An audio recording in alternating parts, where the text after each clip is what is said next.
त्योहारों पर जानवरों की बलि और बकरी ईद को लेकर बागेश्वर धाम के पीठाधीश्वर धीरेन्द्र शास्त्री बोल रहे हैं कि जीव हिंसा किसी भी संप्रदाय में, किसी भी संस्कृति और किसी भी मजहब में है तो वो निंदनीय है।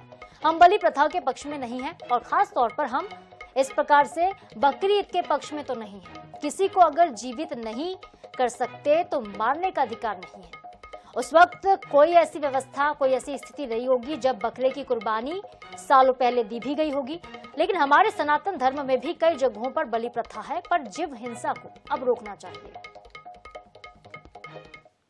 किसी भी संप्रदाय में, किसी भी कल्चर में, किसी भी संस्कृति में, किसी भी मजहब में है, निश्चित रूप से वो निंदनीय है। वो किसी भी प्रकार से हो, हम बलि प्रथा के पक्ष में नहीं हैं। इस प्रकार से हम बकरीद के भी पक्ष में नहीं हैं। हम किसी को अगर जीवित नहीं कर सकते हैं तो मारने का अधिकार भी किसी को भी नहीं है। इसके सब्स्टिट्यूशन है, उस वक्त कोई ऐसी व्यवस्था रही होगी जब बकरे की कुर्बानी दी गई होगी, या पर हमारे सनातन परंपरा में भी कई जगह बलि प्रथा है। हम देखो दोनों पक्ष का एक्सेप्ट कर रहे हैं। तो अब लेकिन उपाय हैं, उपचार हैं। अब समय बहुत बदला है, हम सब सभ्य हैं, सुशिक्षित हैं, इसलिए हमें लगता है जीव हिंसा को रोकना चाहिए।